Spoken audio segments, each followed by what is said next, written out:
Hey folks, Fat Guy Flies RC here, and as promised, we're doing the post-build overview of the E-Flite Cirrus SR22T, the new red one. This runs on 3S and 4S. I got it all together there. If you follow the manual, there's absolutely no surprises. The thing went together perfectly. I had absolutely no problem. You're going to use actually a total of 8 little 8mm button head machine screws. 4 of those hold the wings on, and 4 of them hold on the main landing gear. Okay, now you put your landing gear on first. They slide in. It's obvious they only go one way. You put 2 of those 8mm in there. Same thing over here. And let me just verify something real quick. Make sure I'm not lying to you, because I'd hate to give you wrong information. Some of the differences between 8mm button head screws or machine screws, and they are the same screws that once you get these landing gear and you're going to slide your wings in, they have quick connects. They only go in one way, only fit one way. Make sure you don't forget to put your spar in, and then you're going to have a connection for your wing here, and then back here on the back edge and the plastic of this main landing gear. Same on both sides. Aluminum reinforcement on these landing gear, nice and robust. All of these little antennas, here, they all screw in. You're thinking, well, how do I screw it in there? You actually have to turn your rudder to one side. Let me show you this. If you turn your rudder to one side, if you look in there, that antenna on top of that tail there sets down in there, and there's a small self-tapping screw that holds that antenna in there. Can you see that, camera crew? Okay, it's right here. And if you look in there, you'll see how it, audience, how it sits down in there. There's these little self-tapping screws that come in a separate bag that'll hold that in. Self-tapping screw holds this antenna in. This long antenna here is also great because that's what pulls your adjustment hatch off. We're going to take that off for now. And then both of these little steps have their own screws. It is lazy. You put it down in the hole there and you screw it in. It's very obvious. There's no glue to this assembly. And it is not a build. It is an assembly. There's no measuring. There's no cutting. There's no anything. You just put it together. Now, I suggest, of course, leaving your prop off. You're actually the last step, but the next to the last step is your nose gear, because get her in there, get her anchored down. There's a little arm. The nose gear only fits in one way. You'll see a little arm. It'll slide down on there. Slide your nose gear up into the plane, the fuselage, okay, and then hold it there while you set the plane down. And then once you've done that, you'll have this hood off, and you'll see your little arm, and there's a set screw in there. You put your hook in your control rod from the rudder, hook it in there to the middle hole on the arm, slide that on the top of the shaft of the nose gear, and then anchor that down. Now, once you get that anchored in, then you can put your prop on, then you get her all bound up, and you take her out and see how she taxis. If she taxis straight, leave it alone. If she doesn't taxi straight, then bring her back in here, make sure your throttle's cut off. I would take your prop off, but I've already measured this out and figured this out. Go back here, and then with the battery in, the prop off, okay, you can figure out which way. Is she pulling to the right, pulling to the left a little bit, and then you can adjust your little Phillips head screw on your rudder servo with a connector there, and you can slide your rod in and out and anchor it down once you got her straight. It took me a couple of times to figure it out, but once I got it straight, give her a nice idle, bring her up above idle, and then roll slowly on your level concrete, and if she moves straight, you're good. Now, you're going to have to put your prop on before you put your hood on. Once you've got your hood on, once you got your prop on, you can't take the hood off, okay? You got to take this nose cone and prop off, and then you can slide the hood forward and up and service your motor or whatever you got to do.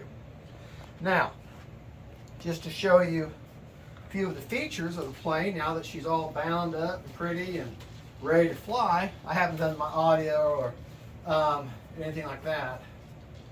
I do have safe enabled.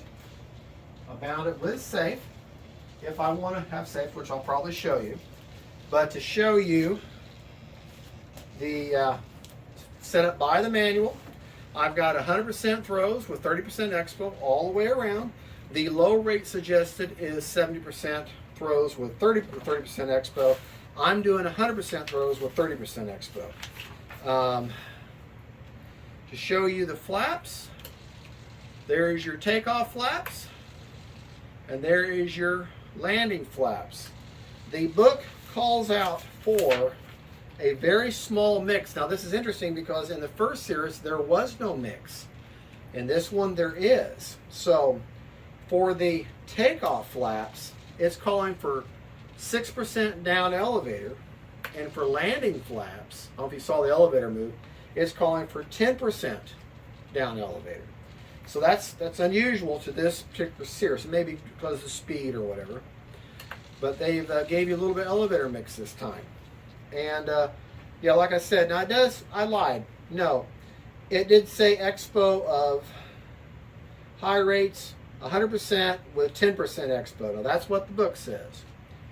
But you fly the way you want. If you like your controls to be a little bit softer like I do, I like 30% expo. Now, if you had no expo, it's going to be very precision. Personally, I like to have a little bit of give, so I like 30% expo. But book calls out for 10% expo on high rates and 5% expo on low rates, with the high rates being 100% throws, which means that's how far the control surfaces move, and low rates being 70%, where the control surface won't move as much. So that's that. Did a range test, no problem. It's a good looking model. Let's see if I can turn off one set of these lights in here and kind of give you a little more presentation of the lights. You've got your front landing lights. You've got the nav lights on that side. Got the nav lights on that side, and then you have a belly light underneath that flashes. And to show you, if I can get I can't make my camera freaking show it. If you look in that back window back there, you've actually got an interior cabin light so that Harold, the pilot, can see what he's doing. So there you go. She runs on a 4S or 3S, 2200 up to maybe a 3200. I'm going to try her on a 3200 3S for the initial maiden, and then I will maiden her on a 3200 4S. And we'll see how we like it. I will demonstrate safe, and also flying with just the AS3X only. Now AS3X is wind mitigation, which means an outside source, wind, hits your plane while you're cruising along nice and happy, and it makes the plane move. Well, the plane realizes, hey, this movement isn't us, it's the wind. And so that computer instantaneously will adjust the control surfaces to smoothen out your flight and make a smaller light plane fly like a bigger, heavier plane. And that's what AS3X does. It's just wind mitigation. It will not keep you from flying into the side of the barn. Okay? Self-level will not help keep you from flying into a barn, but it will make you fly level into that side of that barn. So, well, there you go, folks. That is the E-Flite Cirrus SR22. This is kind of interesting. I just noticed this. If you notice on this side, it's smooth. On this side, I have like a molded dent, but it looks like it's meant to be that way. So I don't know if that's supposed to be that way or not. But apparently, I'd have to look at some photos of the real full-scale plane to see what that is. But that looks intentional. So This paint scheme, if you remember the old Park Zone Archer, which was like a Cherokee style Piper, this is that same red, I believe. But we got Fowler flaps. All the control surfaces are nylon and plastic reinforced, or CA. There are no foam hinges on this plane. I say there's a foam hinge on the rudder, but it is reinforced with mechanical or looks like nylon hinges also. So we don't have to worry about that, folks. We don't have to worry about our hinges. So prop is balanced. The plane went together like a dream. You just follow your manual. Oh, and one more thing, very important thing, is CG. There's an addendum. The instructions say that their CG is 63 millimeters back from the leading edge. It's not. It's 53 millimeters back from the leading edge, and that puts it, if you look right here at this little, where the gray and the white meet, right here, puts it right about there. So basically 2 inches in. So lay your knuckle there, your middle knuckle there, and about 2 inches in, and that's where CG is. Now I've got a 2700 3S in here right now, just to get it. So I'm going to put my fingers right about there, and look at that. Look at that. That is just about perfect. That's right on the CG. So let me show you where you put the battery at. So, and because the batteries are going to be different sizes, the battery in this plane is in the middle, right in the middle of the wings. So that means as your battery placement is going to be pretty much the same, as far as not going to slide around too much. But that's where I have a 2700 in there. So a 3200 or a larger battery, I would maybe put it back just a touch more. A smaller battery like a 2200, I may bring it forward a little bit. But what you can do is you can put your battery in there, fill your CG, like it, and then take a little magic marker and write down like 2200, 3200, wherever it feels good for your CG. And that way, every time you change battery and you put the different, you'll know right where to put them. That's just another tip. I learned that one from Brian Phelps, by the way. It's nothing new. It's a common practice, but it's a good practice. Well, folks, there you go. I really can't say any more about this other than we need to get this bad boy out there and get it in the air so I can get you a maiden.